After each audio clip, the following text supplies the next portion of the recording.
నెల్లూరు జిల్లా కోవూరులో మండలంలోని వార్డులలో ఎమ్మెల్యే వేమిరెడ్డి ప్రశాంత్ రెడ్డి పర్యటించారు. ప్రజలతో మమేకమై వారి సమస్యలను అడిగి తెలుసుకున్నారు. ప్రజా సమస్యలు పరిష్కరించాలని సంబంధిత అధికారులకు ఎమ్మెల్యే ఆదేశించారు. ఈ క్రమంలో కోవూరులో నూతనంగా నిర్మించిన కైలాస భూమి సీసీ రోడ్లను ప్రారంభించారు. ఇప్పటి వరకు పట్టణంలో 1,40,00,000 రూపాయలతో సిమెంట్ రోడ్లను వేయించామన్నారు. చంద్రబాబు నాయుడు ఇచ్చిన హామీలను ఒకటొకటిగా నెరవేరుస్తామని ఎమ్మెల్యే చెప్పారు. మహిళా యూట్యూబర్ ప్రియుడితో కలిసి భర్తను చంపిన ఘటన హర్యానాలో చోటు చేసుకుంది. హర్యానా బీవానికి చెందిన యూట్యూబర్ రవీనాకు ఇన్స్టాగ్రామ్లో యూట్యూబర్ సురేష్ పరిచయం అయ్యాడు. ఇద్దరు కలిసి డ్యాన్స్ చేసిన వీడియోలు ఇన్స్టాగ్రామ్, యూట్యూబ్లో అప్లోడ్ చేస్తూ ఉండేవాళ్ళు. అలా ఇద్దరి మధ్య వివాహేతర సంబంధం ఏర్పడింది. గత నెల 26న ఇద్దరు అభ్యంతరకర స్థితిలో భర్త ప్రవీణ్కి దొరికిపోవడంతో నిలదీశాడు. దీంతో ప్రవీణ్ గొంతు కోసి చంపి మృతదేహాన్ని సురేష్, రవీనా బైక్పై తీసుకెళ్లి కాలువలో పడేశారు. ఆ తర్వాత ఏమీ తెలియనట్టు నటించిన రవీనా విచారణలో నిజం ఒప్పుకున్నట్లు పోలీసులు తెలిపారు.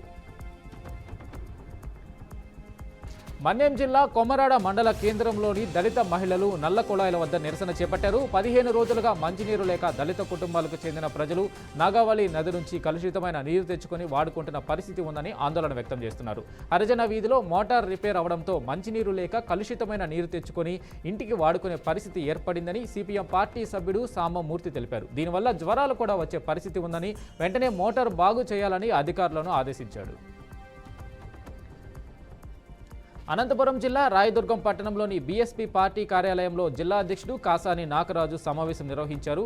బడుగు బలహీన వర్గాల రాజ్యాధికార స్థాపనకై సిద్ధాంతాలతో బహుజన సమాజ్ పార్టీ ఏర్పడిందని నాగరాజు అభిప్రాయపడ్డారు. పార్టీ ఆదేశాల మేరకు ఎన్నికలకు ముందే జానకిరాం, రామంజీ, ఉల్లిగప్పలను బహుజన్ సమాజ్ పార్టీ నుంచి తొలగించామని నాగరాజు అన్నారు. రాయదుర్గం నియోజకవర్గంలో బీఎస్పీ రాష్ట్ర కార్యదర్శి, రాయలసీమ కోఆర్డినేటర్, రాయదుర్గం ఇన్ఛార్జిగా కొనసాగుతున్నట్లు వివరించారు. పార్టీ పేరు చెప్పుకొని ఏ ఇతర కార్యకలాపాలు, ప్రకటనలు చేస్తే తగు చర్యలు చేపడతామని హెచ్చరించారు. గుర్తు తెలియని దొండగలు ఇంట్లో చోరీకి పాల్పడిన ఘటన శ్రీ సత్యసాయి జిల్లా కొడెన్గళ్ల విద్యానగర్లో చోటు చేసుకుంది. 2 రోజుల క్రితం శంకరప్ప తన కుటుంబ సభ్యులతో పుణ్యక్షేత్రాలకు వెళ్లారు. ఇంట్లో ఎవరూ లేరని తాళం తలుపులు పగలగొట్టి ఇంట్లోకి ప్రవేశించి తన కూతురు పెళ్లి కోసం తయారు చేసిన 35 తులాల బంగారం, 40,000 నగదును చోరీ చేసినట్లు తెలిపారు. ఇంటి యజమాని ఫిర్యాదు మేరకు పోలీసులు కేసు నమోదు చేసుకుని క్లూస్ టీం ద్వారా విచారణ చేపట్టారు. ఇంటి సమీపంలో ఉన్న సీసీ కెమెరాల్లో 3 దొంగలు చోరీకి పాల్పడినట్లు గుర్తించారు. 3 చోట్ల దొంగలు వరుసగా చోరీలు చేయడంతో స్థానికులు భయాందోళనకు గురవుతున్నారు.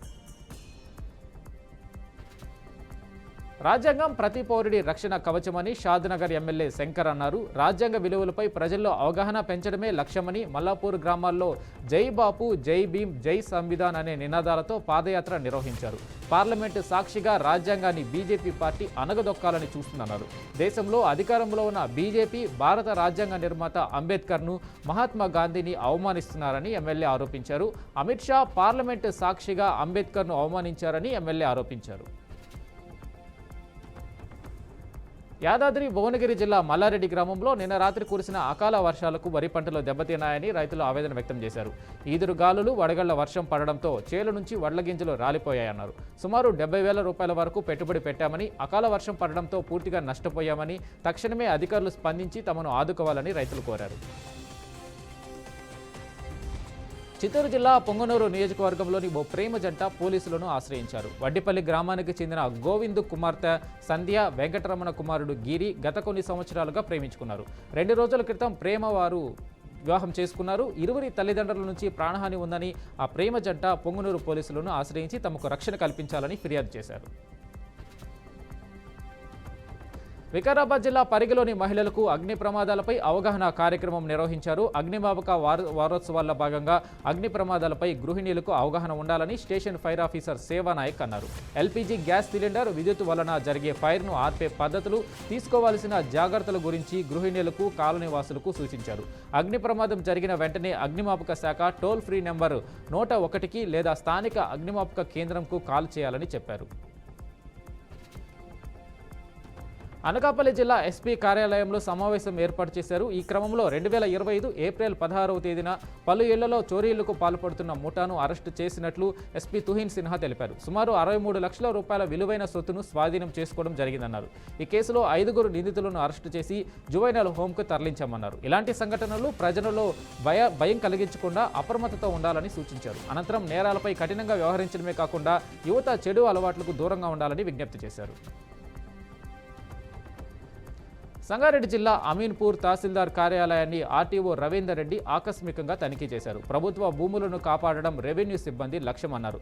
ఆ దిశగానే పనిచేయాలని ఆర్డీఓ రవీందర్ రెడ్డి అన్నారు. ప్రజలకు ఏదైనా సమస్యలు ఉంటే నేరుగా తహసీల్దార్ కార్యాలయాన్ని సంప్రదించాలని సూచించారు. ప్రభుత్వ భూమిలో దళారుల మాటలు విని భూములను కొనుగోలు చేసి ప్రజలు నష్టపోవద్దని హెచ్చరించారు.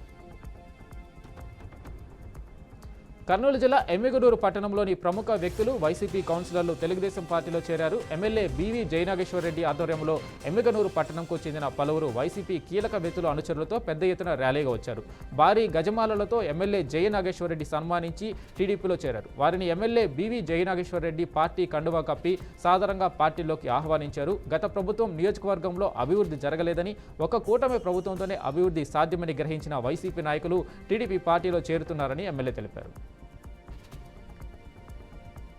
కాకినాడ జిల్లా జగ్గంపేట మండలం కాట్రావులపల్లి గ్రామంలో కల్లేపల్లి రాజేష్ ఆధ్వర్యంలో జిల్లా స్థాయి క్రికెట్ పోటీలను ప్రారంభించారు. ముఖ్య అతిథులుగా చైర్మన్ తుమ్మలబాబు, జగ్గంపేట నియోజకవర్గ జనసేన పార్టీ ఇన్ఛార్జి తుమ్మలపల్లి రమేష్ హాజరయ్యారు. విదేశాల్లో స్థిరపడి పుట్టిన ఊరుపై మమకారంతో ఎన్ఆర్ఐ కల్లేపల్లి రాజేష్ ఎన్నో లక్షల రూపాయలను ఖర్చు పెట్టి చేస్తున్న సేవా కార్యక్రమాలను అభినందించారు.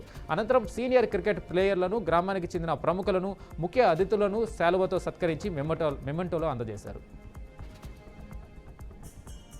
వికారాబాద్ జిల్లా పరిగిలో జిల్లా కలెక్టర్ ప్రతీక్ జైన్ ఎమ్మెల్యే రామ్మోహన్ రెడ్డితో కలిసి సుల్తాన్పూర్ గ్రామంలో ఇంద్రమ్మ ఇళ్ల నిర్మాణానికి భూమి పూజ చేశారు. అనంతరం మండలంలోని తహసీల్దార్ కార్యాలయంలో ప్రజల నుండి పలు విజ్ఞాపనలను స్వీకరించారు. సమస్యల పరిష్కారానికి తమ వంతు కృషి చేస్తామని, సమస్యలన్నింటినీ ప్రభుత్వానికి నిలదీస్తామని తెలిపారు. ముఖ్యంగా నియోజకవర్గ సమస్యలను దశల వారీగా పరిష్కరించేందుకు ఎమ్మెల్యే రామ్మోహన్ రెడ్డి సహకారంతో చర్యలు తీసుకుంటామన్నారు.